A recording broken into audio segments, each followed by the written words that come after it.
97.7 Nueva Vida en Ruta y Change in Life Ministries presenta a Ojami Avilés. Bienvenida una vez más. ¿Cómo está, Ojami? Bienvenidos. Digo, bien, buenos días. Buenos días, buenos días. Sí, ¿Qué tal? bienvenidos a la ¿Cuenta? enseñanza que vas a traer. Sí, está bien, claro. Cuenta perfectamente, Ojami. Ajá. Estamos ready para la enseñanza de hoy porque nos estás acostumbrando a tu estilo, que es diferente al de todo el mundo. Wow. De narrar las historias.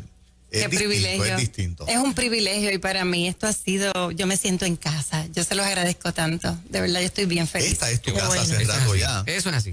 Pues miren, hoy es un título que me lo tiene que haber dado el Espíritu Santo definitivo porque yo ni estaba pensando en una palabra como esa.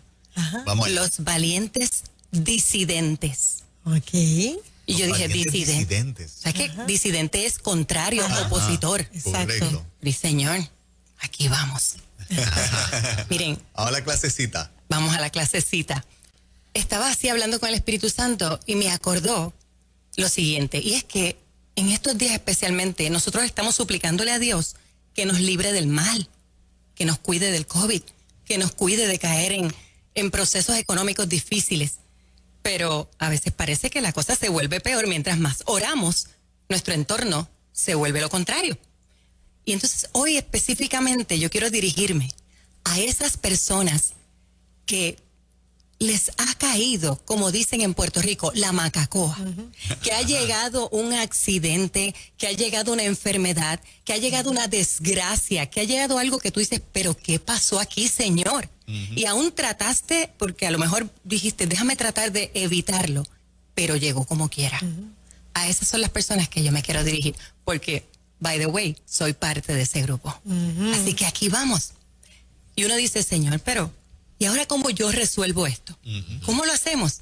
Pues miren, como les he dicho antes, en la Biblia está todo, todo. Y están las historias para que sean ese mapa para que nosotros tengamos una mejor calidad de vida.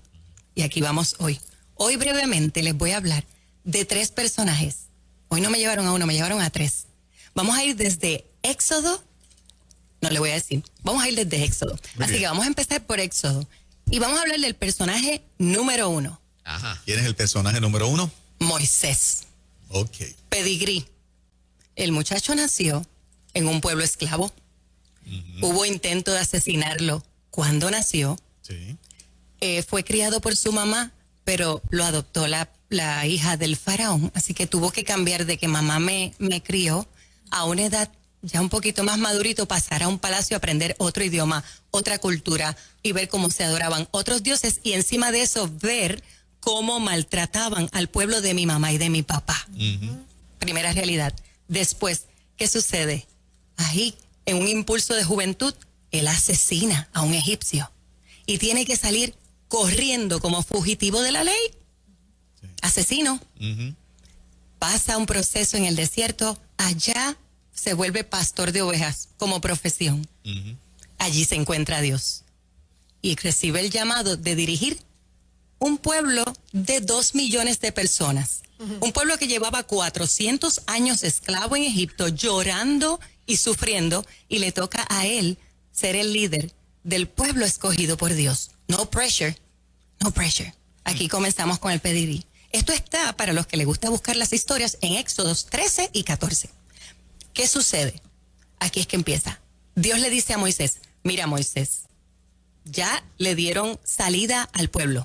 Le dice Moisés, Moisés, no me los lleves por la ruta corta. Ya empezamos con las cosas irracionales, ya empezamos a ver diferente.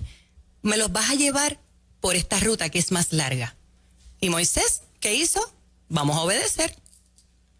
Te pregunto, les pregunto, ¿cuántas veces toma más de lo esperado, más de lo estimado la solución de un problema que tenemos? La ruta se torna más larga, ¿verdad? Pues, ¿qué hizo Moisés? Los llevó por donde dijo Dios. Una ruta que no tenía sentido, pero ¿qué pasaba? Pequeño detalle. En la ruta corta, allí vivían un pueblo que era terrible y eran los filisteos. Si el pueblo de Israel llega a enfrentarse con los filisteos inmediatamente después de salir de Egipto, salen corriendo para atrás para Egipto. Vuelven y se vuelven esclavos. Miren esto, como es Dios previniendo. Así que si esa hospitalización, si esa persona que está enferma se está poniendo peor, si esos permisos no llegan, si todavía ese juicio no hay ya la disolución, no está la solución todavía, si tienes un problema de familia que no se resuelve, es porque aún no estamos listos para enfrentar a los filisteos. Aquí vamos con el otro. La belleza de la historia es que en Éxodo 13 viene y dice que Dios estaba con ellos en todo momento. No a veces, les daba una nube para que los cubriera del sol por el día y fuego por la noche para que se abrigaran, porque ustedes saben que el desierto en la noche se torna bien frío. El cuidado de Dios. Nosotros, cuando estamos en medio de esta crisis, estamos viendo cómo es el cuidado de Dios en este proceso que va tan lento y tan irracional. Hay gente que llega, hay gente que te escribe un texto, hay gente que te llama, hay gente que te pasa unos pesitos. Estamos viendo la mano de Dios y el cuidado. Vamos a observarlo. Entonces, ahora es que Dios le dice a Moisés, mira Moisés, yo tengo un plan. Y es el siguiente, yo voy a eliminar a esos egipcios que están molestándolos, a los israelitas, yo se los voy a eliminar, no te preocupes, mira lo que vamos a hacer. Y le da el plan, y le dice, y encima de eso le voy a enseñar a Egipto que yo soy el Señor. Le dijo el plan a Moisés y le dice el propósito, pero no le dio pequeños detalles. Y aquí es donde yo me doy cuenta y el Espíritu me decía, mira, Ohami, no hay palabra de parte del Espíritu de Dios que sea incompleta. Lo que sucede es que el mensaje que yo te doy es progresivo, va en incremento, porque si tú agarras todo el contenido de entrada, desde un ataque al corazón o hasta una rebeldía, veo a los filisteos y salgo corriendo para Egipto nuevamente. Así que el Señor te habla, pero no te habla incompleto. Te va dando pasito a pasito, gotita a gotita, lo que podemos asimilar. Pues esa ruta irracional, que era llegar frente a un mar, dijo, llévamelos hasta allí, frente al Mar Rojo. Estaciónamelos allí. Que ellos van a creer que ese pueblo está perdido, que ese pueblo está desorientado. Y allí es que yo me voy a lucir. Entonces llegan a la orilla del mar y sucede lo que sabemos. Viene la orden más irracional todavía.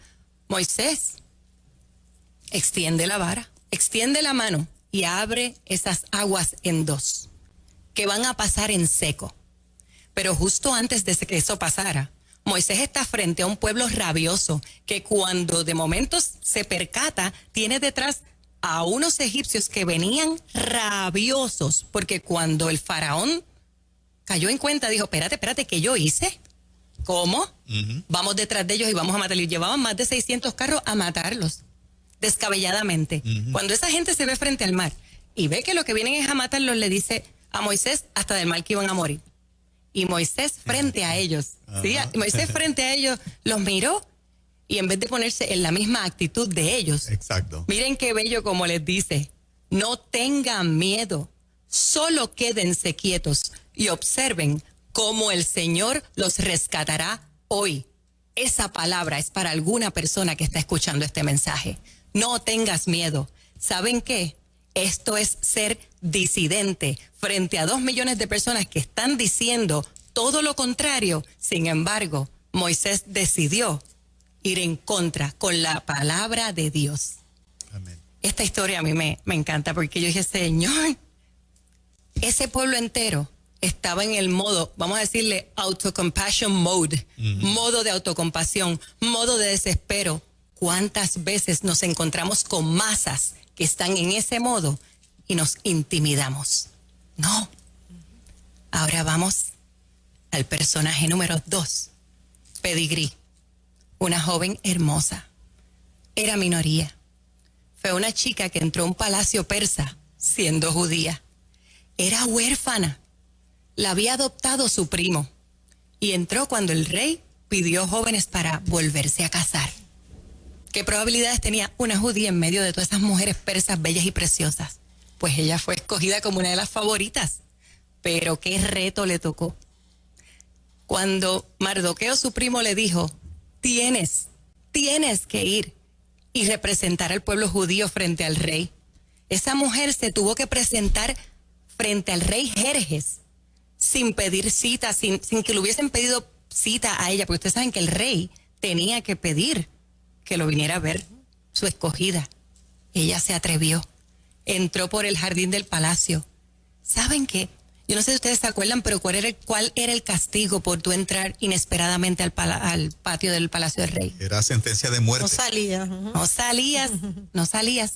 Esa mujer tuvo que arriesgarlo todo para defender a un pueblo judío, para defenderlos de que no los mataran injustamente, porque siempre hay una mente maquiavólica que está bien cerquita del trono, y era un Amán, muy cerca del rey. Se estaba aprovechando de esa confianza para llenarle la cabecita con un mandato que estaba totalmente errado.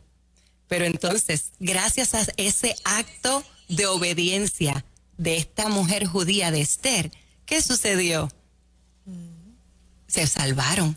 Pero miren, más aún, al día de hoy, esa victoria de los judíos se celebra con un festival que se llama Purim. Así que al día de hoy todavía los judíos celebran el acto valeroso de otra disidente que dijo, yo no tengo permiso, pero voy para encima. Ajá. Ahora sí, que yo le quiero decir a mi amada audiencia de Nueva Vida, tienes que ser disidente, sí, ser valiente como Esther, porque ¿sabes qué? Afuera hay un pueblo de Dios que tiene fe cristiana, que no se le puede permitir a que le coarten la libertad de culto. No debemos dejar que nos quieran amenazar de dejar de adorar a un Dios. Esas son las Esther del 2021. Y ahora vamos al personaje número 3. Pedigrí. Unos jóvenes bellos, preciosos. Estaban hasta muy fit porque tenían hasta una buena dieta porque no comían lo que se adoraba en aquel palacio en Babilonia. Estamos hablando de Sadrach, Mesac y Abednego. Ya pasamos de Éxodo, pasamos a Esther y ya vamos por Daniel. Esos 3 jóvenes estaban allí y miren lo que sucede. Esos muchachos están ahí a punto de recibir sentencia de muerte.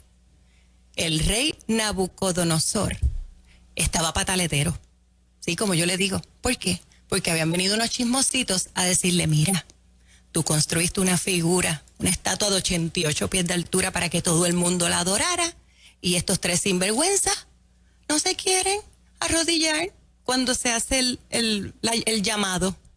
Le digo, ¿cómo tú me dices? Tráemelos aquí. Mandó a calentar el horno 7 veces más. De hecho, dice la palabra que los que fueron a echarlos se murieron con el calentón cuando el horno abrió. Ahí esos jóvenes iban. Podemos identificarnos con ellos. Cuando hemos obedecido a Dios en todo, cuando estamos haciendo las cosas bien, y de momento un plan maquiavólico se levanta en nuestra contra, y tú dices, ¿pero qué pasó? ¿Pero Señor? Padre, ¿pero qué pasó? ¿Qué me falta? ¿Verdad que sí? Nos toca a todos. Pero me encanta la contestación de esos valientes. Miren qué hermoso.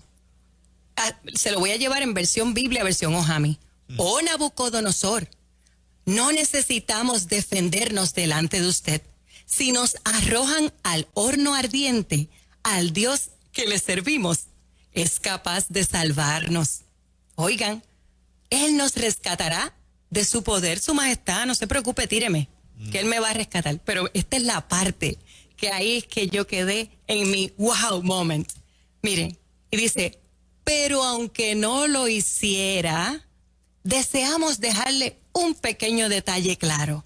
Y es que ante usted, le vamos a dar este detalle, jamás serviremos a sus dioses, ni rendiremos culto a la estatua de oro que usted ha levantado.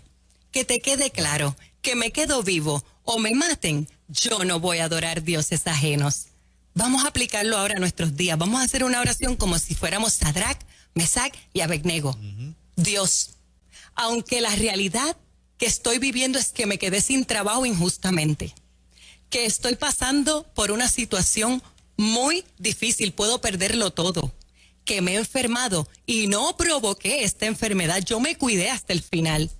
¿Sabes qué, Señor? Tú eres lo mejor que me ha sucedido. Yo voy a insistir en creer en ti. Tú vas a cuidar de los míos. Tú vas a cuidar del futuro de mis generaciones. Tus planes se van a cumplir como quiera.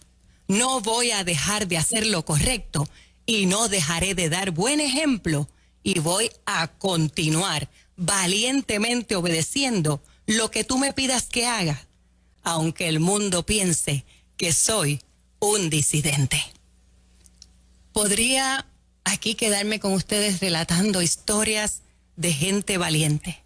Moisés, Esther, Sadrach, Mesach y Abednego. Disidentes ante la presión de grupo, ante el miedo que es real, porque yo no estoy diciendo que esa crisis no es real. Pero lo más importante aquí es que ellos lo arriesgaron todo, obedecieron porque no se estancaron en cogerse lástima.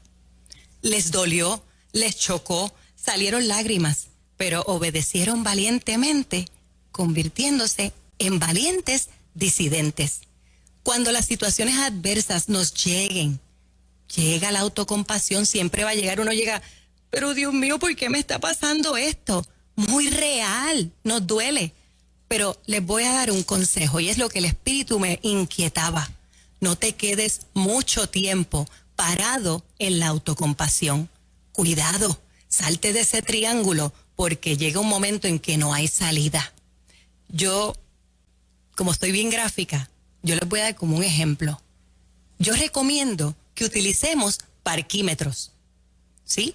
Los parquímetros que están en las zonas urbanas de los pueblos. Sí. Pero por favor, no le echemos más de $1. Vamos a pasar la prueba, vamos a llorarla porque el Señor nos puso emociones y nos puso sentimientos para que nos expresáramos, porque no es malo llorar, no es malo tener coraje, es cuánto te dure. No le eches más de $1 a ese parquímetro. Cuando tú veas que se está cumpliendo ya un tiempo, hay que salir. Suéltalo. Hay que soltar, hay que sacar ese carro de ahí porque tenemos que continuar al propósito divino en nuestra vida. ¿Saben qué? Seamos valientes, obedientes, pero ¿sabes qué nos convertimos ante el mundo? En esos valientes disidentes. Necesitamos con urgencia que haya un Moisés, que haya una Esther. Mira, esto es para todo el mundo, para los hombres, para las mujeres y para los jóvenes. Esos muchachos eran muchachos de alta alcurnia. O sea, esto incluye a todas las clases sociales. Esto incluye a todo el mundo. Así que tú y yo podemos sentir la tristeza profunda, la crisis, el problema, la pérdida, pero no nos vamos a quedar estacionados en la autocompasión. Y yo quiero terminar diciendo un texto que me fascina y no me cansaré de decirlo. Y es algo que dijo Josué en el capítulo 24, versículo 15. Dice, le dijo a un pueblo que exactamente estaba pataleterito e incrédulo. Le dijo, si no desean servir al Señor, decidan hoy a quién servirán, ya sea a los dioses a los que sus antepasados servían o a los dioses de los amorreos en cuya tierra viven. En puertorriqueño, ¿tú no quieres servir a Dios? Pues está bien, no le sirvas, sírvele a los dioses que tú quieras, pero yo y mi familia serviremos al Señor. Como dice la Reina Valera clásica, pero yo y mi casa serviremos a Jehová. Esa es la posición que debemos tomar hoy. Yo decido, por favor decide, ¿verdad que todos aquí decidimos ser valientes, disidentes y ser obedientes, aunque el mundo diga lo contrario? La connotación de la palabra disidente en el mundo moderno tiene una connotación negativa, ¿verdad? Todo el que es disidente de las directrices de un país, hay que mirarlo otra vez. Eso no está bien. Pero la Biblia dice, ¿verdad?, que es mejor obedecer a Dios antes que a los hombres. Muchas veces vamos a ser disidentes. Así mismo es, así mismo es. Y no es por rebeldía, porque a veces nos ponen el label de rebelde. No, es que no dejamos que nuestros valores sean alterados. Exacto. Defendemos la justa causa, porque al fin y al cabo esto es salvación. Excelente. No es por rebeldía, es por valentía. Amén. Por valentía. ¿Cómo la gente te sigue, Ohani? Bueno, estamos en changeylifenow.com o me buscas por ohamiavilés.com o al 787-969-0078. Gracias, Excelente, Ohami, un abrazo. bendiciones. Bendiciones en extremo. 9:55 en la mañana.